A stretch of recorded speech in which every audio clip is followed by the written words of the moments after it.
पुंडलिक विठ्ठल श्री ज्ञानदेव तुकाराम.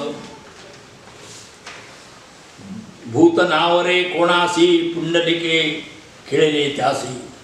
हे श्रीहरीचं भूती कोणालाही आवडत नाही, परंतु पुंडलिकाने मात्र हे भूत एका जाग्याला डांबून ठेवले, खिळा मारून टोकून ठेवतात. तसं केलंय. समचरण असे विटे कटिका कटी कर उभे नीट.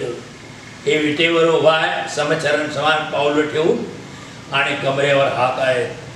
वाळवंटी नाचती संत प्रेमामृते झुलत. वाळवंतात संत नाचतात आणि भक्ती प्रेमाने झुलत असतात. तुला म्हणे पुंडलिका भक्ती बळी तूची निका. तुकाराम महाराज म्हणतात, पुंडलिका भक्तीच्या बळावर तू सर्वश्रेष्ठ आणि खरा आहेस. अरे पुंड्या मातलासी उभे केले विठ्ठलासी. अरे पुंडलिका तू काय म्हणून तुला काय मातलास कशावर, मातांबर कशामुळे झालास, देवाला काय म्हणून उभा केलंस. वस्ती श्री क्षीरसागरवासी आला उभा पंढरीसी. क्षीरसागरात असणारा हा देव पंढरी देऊन उभा राहिलेला आहे. भक्ती देखोनी निकट देवी सांडिले वैकुंठ. पण पुंडलिकाची भक्ती सोडून देखून देव वैकुंठ सोडून इथे आलेला आहे. तुका म्हणे बळी तूच एक भूमंडळी. तुकाराम महाराज म्हणतात, पुंडलिका अरे या सगळ्या भूमंडळावर तूच एक खरा बलवान आहेस. पाप पुण्य विचार, पाप कोणतं नाही पुण्य कोणतं, तर ते त्याचा विचार तुकाराम करतात. मेला तरी जाओ सुखे नरकासी कळंकी याविषयी शेवू नये. हा पापी माणूस मेला तर मरो आणि नरकात जाओ, ह्याच्याबद्दल कुणी याच्यामध्ये विचारसुद्धा करू नये. आता पुढे रजस्वाला करी वेलासी आघात अंतरे तो हित दुरे दुरी बरे. ही रजस्वाला विटाळशी बाईनं जर वेलाला हात लावला तर तो तो तो वेल आहे तो वाळून जातो. उगीच का आली नासवावी फळे विटाळ विटाळे खालावी. आलेली जी फळं आहेत ती काय म्हणून नासवावी, त्या विटाळशी नवाबाईने त्याला काय म्हणून शिवावं. तुका म्हणे लोणी घालूनी शेणात उपयोगाची मात काय असे. तुकाराम महाराज म्हणतात, शेणात लोणी घालायचं आणि पेन मिसळायचं, काय उपयोग आहे का. परंतु इथे रजस्वलेचं जे उदाहरण दिले ना, ते पूर्वी पुराणातनं वगैरे आलेलं आहे. बामणाने काय बी लिहून ठेवले. असं काय असं नाही होते काय, ते काय ते दादा भात भांगला किंवा तुमचं हे भाजीपाला वगैरे सगळ्या स्त्रिया ते काम करतात. मग कुठं काय जळून गेले, कोणातरी मेले काय नाही. परंतु ह्या पुराणातली मूर्खपणाच्या गोष्टी ज्या आहेत, तर तुकारामाने जसं पुराणात आलं तसं ते लिहिले. पण हे काही खरं नाही.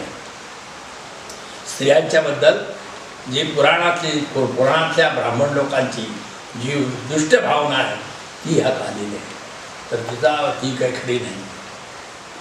पोरा लागलिसे चट धरी वाट देवळाची. त्या पोराला एक बाप म्हणतोय, अरे हा पोरगा माझा, ह्याला चट लागली देवळात सारखा जातोय. सांगितले नाही हे कानी दुधई मनी विठ्ठल. आणि सांगितलेलं काय ऐकत नाही. हा विठ्ठल त्याच्या कायम मनात आहे. काम घरी न करी धंदा येते सदा दुश्चित. घरात काय काम करत नाही, इथे तेवढा दुश्चित असतो. आमचे कुळी नव्हते ऐसे हे चिपिसे निवडले. आमच्या काळात असं काय पोरगं नव्हतं, पण हे वेळ खुळसूट जन्माला आले. लौकिकाची नाही लाज माझे मज पारेखे.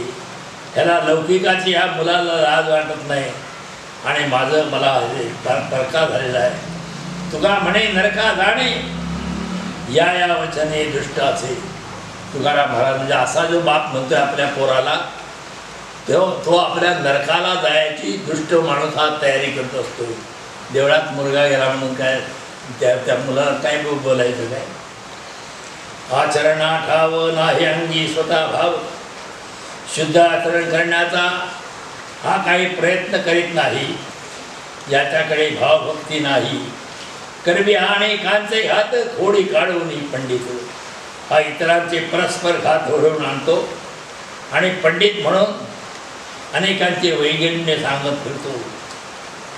श्वानाच्या परी मिठ्ठा नासी विटाळ खरी हा एखाद्या कुत्र्याप्रमाणे पक्वानांना विटाळ घालून आणतो. तुकाराम महाराज म्हणतात अशा ह्या दृष्टाला 5व्या दिवशी तुका म्हणे ऐसा सटवे सीना 5 दिसा. तुकाराम महाराज म्हणते अशा दृष्टाला 5व्या दिवशी सटवी पूजनाचे वेळी सटवीने असे काय लिहिले असेल कळत नाही. पूजा मनोमय पूजा समाधाने अतिशय वाढे सीन. पूजा केल्याने समाधान प्राप्त होते. मात्र निष्कारण बडेजेव जर केला तर उगाच क्षीणच होतं. अतिशय केलं तर उगाच क्षीण होते. हे तो जाणा तुम्ही संत आहे बोलिली हे नीत. संत जनो हे तुम्ही ऐका हे नीती ऐका. पाहिजे ते केले सहज प्रसंगी घडले. सहज प्रसंगोपात घडेल तसे केले पाहिजे. तुका म्हणे माथा पायी ठेवी तुझ्या तुम्हा संता. तुकाराम महाराज म्हणतात तुम्हा संतांच्या पायावर मी माझा मस्तक ठेवतो. आता मनोमय पूजा एकी पडी केशी राजा. ती देवाची पूजा ही गंध फुले अक्षता दंग घेऊन करायची काही गरज नाही. मनानच देवाची पूजा करावी आणि हेच देवाला पढी म्हणजे आवडते. घेतो कल्पनेचा भोग न माने ती बाह्य रंग. देव हा कल्पनेनं त्या मनात जी पूजा करतोय त्याचा भोग घेतोय आणि देवाला बाहेरचे रंग आवडत नाही. अंतरीचे जाणे आधी वर्तमान खुणे. देव हा अंतरंगात जे काय आहे ते समजतो. अगोदरचं वर्तमान सगळं ते सगळ्या खुणा समजतात. तुका म्हणे पुढे कोठे सरे त्याच्या पुढे. तुकाराम महाराज म्हणतात ह्या देवाच्या जवळ खोटं काही चालत नाही. एक भावचित्ती तरी नरगे काही युक्ती. या श्रीहराच्या विषयी जर फक्त एक भाव चित्तात असावा मग इतर काहीही साधने नको. कळो आले देवी मद माझी या भावे. मला हे स्वतःच्या भावभक्तीमुळं कळून आले. आठवची पुरे सुख अवघे मोहोरे. हे मला त्या देवाची आठवण झाली की ती पुरे आहे आणि सर्व सुखाची प्राप्ती होते. या देवाची नुसती आठवण केली तरी सर्व सुखाची प्राप्ती होते. तुका म्हणे मन पूजा इच्छी नारायण. तुकाराम म्हणतात हा नारायण आपली पूजा मनाने सर्वांकडून व्हावी अशी इच्छा करतो. पोटासाठी सर्व काही. पोट लागले पाठीची हिंडविते देशोदेशी. आता ही माणसं जे सगळेजण रोज फिरत असतात ते कशासाठी? त्यांचं पोट पाठीला लागले म्हणून ते सारखी फिरतात. कारण पोटाला काय ते पाहिजे ना. पोटा भेणे जिकडे जावे तिकडे पोट हे ते सगळे. पोटाला घेऊन जर बाहेर कुठेकडे गेलं तर पोट बरोबर असतेच. जप तप अनुष्ठान पोटासाठी झाले दिन. जप तप अनुष्ठान जे करणारे जे लोक आहेत ते सुद्धा पोटासाठी दीन झालेले असतात. पोटे धर सांडेली चवी नीच्या पुढे ते नाचवी. पोटानं चव सांडलेली असती आणि अगदी नीच हलकट माणसात त्यांच्या पुढे सुद्धा ते नाचायला लावते. पोट का काशी याने भरे तुका म्हणे झुरझुरू मरे. तुकाराम महाराज म्हणतात हे पोट कसे भरावे या चिंतेने माणसे झुरून झुरून मरतात. विती एवढे पोट केवढा बोभाट तयाचा. पोट एक वितभर आहे पण ह्याचा दंगा किती बघा.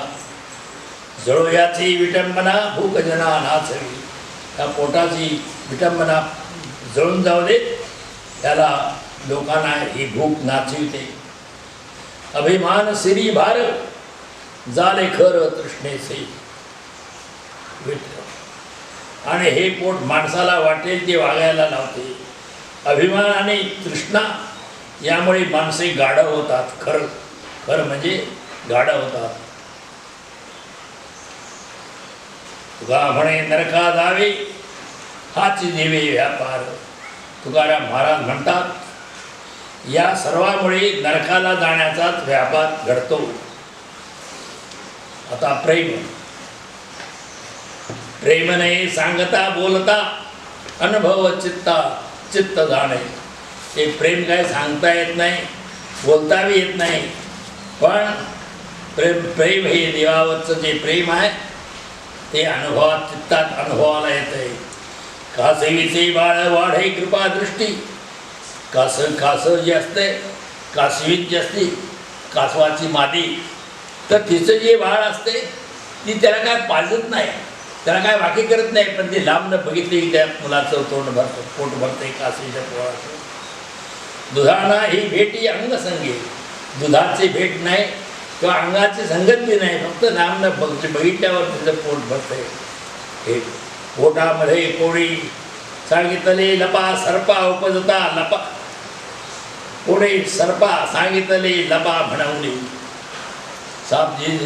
सापाची जी हे आहे नागिन असती ती पिली टाकीत अशी पुढे जाते आणि पुन्हा ती परतून येते, ती पिली खायची आणि जी त्यात सापडते ती मारतात आणि काही साधी पळून जातात ते करतात.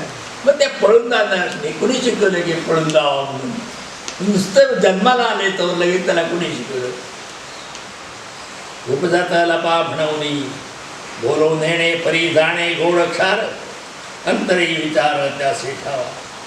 आणि लहान पोरगा आहे ना, लहान मूल अगदी ज्याला कळत नाही त्याला गोड द्या, बर्फी खायला द्या, ते काय करत आहे बघा, आणि कडू तिच्या तोंडात घाला, काय होत नाही खरं तोंडात घाला.